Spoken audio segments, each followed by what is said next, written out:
King जाना बेचारा वो कहता है मैं फिर से लाइट ना बंद कर दूं। वो कहती है बस कर दे, मैं दोबारा से ऐसा कुछ ही सोचने वाली। तो इजाना कहता है तुम्हें पता है ना, मुझे याद नहीं आ रहा कि कभी मैं लेडी जिंजर स्नैप को परमिशन दी हूँ मेरे बारे में ऐसा सोचने की। वो कहती है इसका मतलब है अगर आप मुझे परमिशन दे तो मैं ये सब कुछ सोच सकती हूँ। वो कहता है वेल मुझे इस बारे में सोचना पड़ेगा। वो सोचती है डम इजाना ये जोक था, जोक सीरियसली ना लो इसको।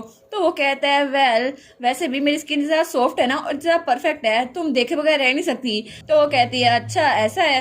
तो तभी जाना कहता है ठीक है वैसे भी रात हो गई है, 8 बजने वाले हैं, तुम्हें अपने घर जाना चाहिए। वो कहती है सच्ची जरा टाइम तो देखें। तो तब वह बेड पे बैठी हुई थी। वो कहती है मैं जाना तो चाहती हूँ लेकिन कितनी शर्म की बात है ना। और वो उसकी तरफ देख कर सोचती है मे बी इसको भी यही लग रहा हो मेरी तरह, कितना अच्छा होता ना अगर मैं जाना की तरह माइंड रीड कर सकती। तो वो कहता है क्या मसला है। वो कहती है ये ठीक नहीं रहेगा अगर मैं आज ना जाऊं। वो कहता है बस कर दो, ये बहुत ज्यादा डेंजर सिचुएशन है, तुम क्या पूछ रही हो। वो कहती है वैसे भी कल तो आपकी स्किन जरा अच्छी लगेगी ना, तो मैं सुबह आपको खुद ही देख लूंगी। वो कहता है जिंजर टॉट लाइन क्रॉस ना करो। तो वो कहती है प्लीज प्लीज। और वो तो आंखों में चमक लेकर उसकी तरफ देख रही थी। वो सोचती है मैं मजाक नहीं कर रही, मैं अपने दिल से कह रही हूँ, मैं यहीं पे रुकना चाहती हूँ। तो इजाना कहता है मुझे पहली बार किसी की आंखों में देखने से डर लग रहा है। तो वो कहती है क्या लड़के तो बहुत ज्यादा कर्जियस होते हैं और उनको कोई डर नहीं होता। वो कहता है ऐसा किसने कहा और हंसने लग जाता है। वो सोचती है सच में मुझे ऐसा लगता है मैं इजाना के करीब होती जा रही हूँ। लेकिन वो कहता है कुछ भी हो जाए तुम्हें रात को यहीं पे नहीं रुकना चाहिए, और वैसे भी कल सुबह मुझे ड्यूक माइकलसन से मिलना है और मैं उनसे मिलने वाला हूँ। तो वो कहती है कि यार ड्यूक माइकलसन से, इसका मतलब है आप मेरी एंगेजमेंट के बारे में बात करेंगे। तो किंग जाना कहता है हाँ बिल्कुल, लेकिन अभी तक मुझे कोई आइडिया नहीं है कि मुझे उसे रीजन क्या देनी चाहिए। वैसे भी कोई किंग भी ऐसे किसी को नहीं एंगेजमेंट तोड़ने का कह सकता। वो कहती है मेरे पास एक आइडिया है, मेरे पास एक आइडिया है। वो कहता है अच्छा कौन सा आइडिया। तो वो हाँ आराम से लेटते हुए कहती है जैसे मैंने सोचा था मुझे आज रात यहीं भी गुजारनी चाहिए। वो कहता है क्या। और उसके बाद वो दूसरे कमरे में बैठ के बुक पढ़ रहा था, लेकिन वो सोचता है उसने जो बोला था। वो कहती है आज रात हम यहीं पे रह लेते हैं ना, और अगर मैं यहाँ से सुबह गई ना तो उनको लगेगा कि मैं आपके साथ हूँ, फिर तो मसला हल हो जाएगा ना, और फिर उनको लगेगा कि आप और मैं हम लोग ना लवर्स हैं, और फिर वो तो एंगेजमेंट तोड़ देंगे। तो वो कहता है तुम्हारा दिमाग तो खराब नहीं हो गया। वो कहती है जी सर ठीक हूँ मैं। तो तब वो कहता है वैसे भी मुझे लगता है कि तुम्हें ये नहीं करना चाहिए। वो कहती है प्लीज हिज मैजेस्टी प्लीज आप मेरे बारे में फिक्रमंद हो रहे हैं कि मेरी रेपुटेशन खराब हो जाएगी। वो कहता है मैं तुम्हारे बारे में फिक्रमंद नहीं हो रहा, बस मैं नॉर्मल बात कर रहा हूँ। तो जिंजर कहती है इसका मतलब है आप फिर भी मुझे परमिशन दे रहे हैं यहाँ पे रुकने की। वो कहता है हाँ जो मर्जी करो। और तब वो तो हंस रहा था। वो सोचता है सच में ये लड़की, इसको तो कोई समझ नहीं पाता और ये तो बिल्कुल फियरलेस है, पता नहीं अभी तक शायद वो सो गई होगी। और तब उसके कमरे के बाहर आता है और वहां दरवाजे में दस्तक देता है, लेकिन वो तो सो चुकी थी और घोड़े गधे बेच के सो चुकी थी। तो उसके पास आके बैठता है और वो सोचता है सच में कितने आराम से हो रही है ना ये, हालांकि ये किसी और के घर में है। लेकिन वो कहता है लेडी जिंजर स्नैप आखिर मैं तुम्हारा क्या करूं। और तब उसके चेहरे की तरफ हाथ बढ़ाता है, लेकिन तभी हमारी जिंजर वो थोड़ी सा हिलती है। तो वो कहता है ओ नो मैं ये क्या कर रहा था। तो अपना हाथ पीछे कर लेता है।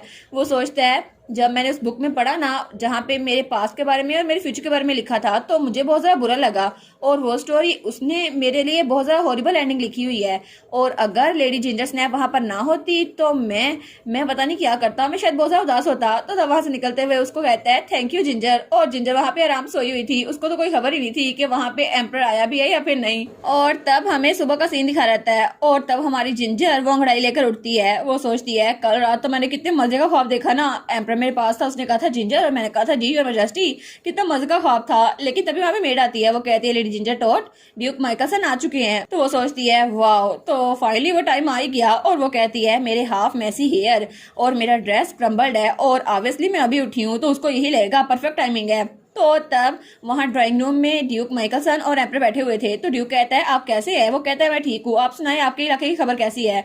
वो कहता है जी बिल्कुल सब कुछ बहुत ज्यादा अच्छा चल रहा है। लेकिन वो सोचता है मोर इम्पोर्टेंटली आखिर एम्पर ने मुझे यहाँ पर क्यों बुलाया है, ऐसा तो नहीं ना कि वो मुझसे सिर्फ रिपोर्ट की बात करना चाहते थे। तभी दरवाजे भी दस्तक होती है और वहाँ पे हमारी हीरोइन आती है। वो कहती है गुड मॉर्निंग योर मैजेस्टी। लेकिन तब वो कहती है ड्यूक माइकलसन आप यहाँ पर कैसे आए। तो वो कहता है तुम यहाँ पे क्या कर रही हो। और वो सोचता है क्या ये कल रात यहीं पे रुकी थी। तो वो कहती है कोई बात नहीं, मैं यहाँ पर एम्पर से मिलने आई हूँ, कल रात असल में यहीं पर रुकी थी। और तब वो कहता है तुम्हारी हिम्मत कैसे हुई, तुम्हारा एक फियांसे है और तुम फिर भी किसी और के घर रुकी हुई हो, और तुम की तरह बुरी हो ना, और एम्पर के सामने ये सब कुछ शो करने की क्या जरूरत है, जितना लोग कहते हैं तुम तो उससे भी ज्यादा बेशरम हो। तो तब वो चिल्ला कहती है अगर मैं बेशरम हूँ तो आपके बेटे के बारे में क्या, आपको उसका कुछ नहीं पता। तो एम्पर कहता है बस बहुत हो गया, मैं दोनों की बातें सुनूंगा। तो तब वो कहता है मुझे माफ कीजिएगा लेकिन ये लड़की ये सच में बहुत ज्यादा बेशरम है, आखिर आपके सामने ऐसे कैसे आ सकती है। तो एम्पर कहता है अच्छा अगर ये लड़की बेशरम है तो फिर आपके बेटे के बारे में क्या, और अगर ये इतनी बेशरम है तो आप अपने बेटे की इसके साथ एंगेजमेंट क्यों करवा रहे हैं। तो हमारी जिंजर सोचती है ये आदमी सच में, मैंने इसको इतना सारा बर्दाश्त किया लेकिन ये तो मुझे कचरे की तरह ट्रीट कर रहा है। तो एम्पर कहता है तो आपको एंगेजमेंट तोड़ देनी चाहिए। वो कहता है क्या एंगेजमेंट तोड़ दूं? तो वो कहता है जी बिल्कुल, अगर आपको ये लड़की इतना नापसंद है तो प्लीज जिंजर टॉड के साथ एंगेजमेंट तोड़ दे। तो हमारी कहती है नाइस वन इजाना। तो तब वो कहता है योर मैजेस्टी, मेरा मतलब है मैं ऐसे कैसे कर सकता हूँ? तो एम्पर कहता है क्योंकि वो मेरे इंटरेस्ट को पिक कर रही है और इसीलिए मैं चाहता हूँ कि आप इस एंगेजमेंट को अभी इसी वक्त तोड़ दें। तो वो कहता है लेकिन आप क्या कह रहे हैं? तो हमारी सोचती है मैं उसके इंटरेस्ट को पिक कर रही हूँ। वाह, क्या मैंने सच में सही सुना? तो तब वो कहता है नहीं योर मैजेस्टी, मुझे लगता है कि आपको थोड़ा सोचना चाहिए। तो तभी जाना हमारी हीरोइन की तरफ देखते हैं और उसको आंख मारता है। तो वो कहती है क्या सच में? हुर्रे किंग जाना, आज तक मैंने अपनी जिंदगी में इतनी परफेक्ट विंग कभी नहीं देखी। और वो तो बड़ी खुश हो गई थी। तो तब ड्यूक मैकलसन सोचता है अगर मैंने एंगेजमेंट अभी तोड़ दी तो मेरी फैमिली की रेपुटेशन बहुत ज़्यादा लो हो जाएगी और इसके अलावा मैं मार्कोस का फॉर्चून दबाने वाला था वो भी खत्म हो जाएगा। और जिंजर टॉड वो लड़की, मुझे पता था वो बहुत ज़्यादा अनरूली है लेकिन कभी मैंने सोचा नहीं था मेरे प्लान खराब हो जाएंगे। तो एम्पर कहता है अगर तुम्हें वो लड़की इतना नापसंद है तो मुझे बार बार दोहराना क्यों पड़ रहा है? तुम सच में एंगेजमेंट तोड़ क्यों नहीं देते? तो ड्यूक माइकलसन कहता है मुझे माफ कीजिए मैजेस्टी, मैं ऐसा कुछ नहीं सोच रहा था। तो एम्पर कहता है ठीक है, तो आज के बाद ये बात यहीं पे खत्म करके जाओ और तुम इसके बाद उसको दोबारा तंग नहीं करोगे। और उसके बाद ड्यूक माइकलसन वहाँ पे चला गया था और हमारी हीरोइन वहाँ पे बैठ गई थी। तो वो कहती है ये तो बहुत ज्यादा अमेजिंग था योर मैजेस्टी, आपने तो ड्यूक को कॉर्नर कर दिया और मैं तो बहुत ज्यादा खुश हूँ। तो वो कहता है इतना ड्रामेटिक होने की जरूरत नहीं है, मैंने उनको वही बताया जो मैं फील करता था और वैसे भी उनकी फैमिली हमारी फैमिली के बाद दूसरे नंबर पे आती है तो मैं उनको ऐसे ही मना नहीं कर सकता था। तो वो उसकी तरफ देखती है और वो कहती है लेकिन योर मैजेस्टी, जब आपने कहा था मैं आपके इंटरेस्ट को पिक कर रही हूँ तो क्या आपका मतलब वही था जो मैं समझी थी? तो वो कहता है क्या, और वो कुछ कर लेता है। वो कहता है नहीं अपनी होप जरा अपना करो और मैंने वही कहा ताकि वो यहाँ से चले जाएं और वैसे भी तुम तो कुछ ज्यादा इंटरेस्टिंग हो। वो कहती है क्या मतलब, इसका मतलब मैं बहुत ज्यादा वेird हूँ? तो तब वो कहती है ठीक है, कम से कम ये सक्सेस तो हुई ना, कम से कम अभी मैं इजाना के दिल को थोड़ा थोड़ा करके जीत रही हूँ। और उसकी आंखों की तरफ देखकर सोच रही थी। तो इजाना कहता है तुम्हारा इंटरेस्ट मुझ में ऐसा ही है जैसा तुम किशोर की तरफ इंटरेस्ट ले रही थी। वो कहती है क्या किशोर की तरफ? और वो कहती है वेल एक वक्त था जब मेरे दिलो दिमाग पे सिर्फ किशोर छाया हुआ था लेकिन अब नहीं। और तब वो सोचती है कि जब मैं उसके साथ होती थी ना तो वो कहता था कि मुझे लड़कियों के लंबे बाल पसंद है जो कि हवा में लहरा रहे हों, लेकिन उसके बाद से मैंने हमेशा अपने बाल खुले रखे ताकि उसको पसंद आऊं, लेकिन फिर भी मैं अब उसके लिए कुछ भी फील नहीं करती, अब वो सब कुछ पास्ट में है। तो एम्पर स्माइल करता कहता है सच में ऐसा लगता है तुम बहुत ज्यादा पैशनेट थी जिंजर स्नैप। वो सोचती है उप्स में तो भूल ही गई कि मेरी माइंड को रीड कर सकता है। तो वो कहती है कि आपने मेरी सोच को पढ़ लिया, लेकिन वो थोड़ी उदास हो गई थी। वो सोचती है वो रिश्ता खत्म हो चुका है लेकिन मुझे बहुत ज्यादा बिटर लग रहा है। और वो चाय की तरफ देखकर सोचती है कि इजाना मुझे पसंद करेगा या फिर वो भी मुझे बस ऐसे ही बाहर निकाल देगा अपनी जिंदगी से।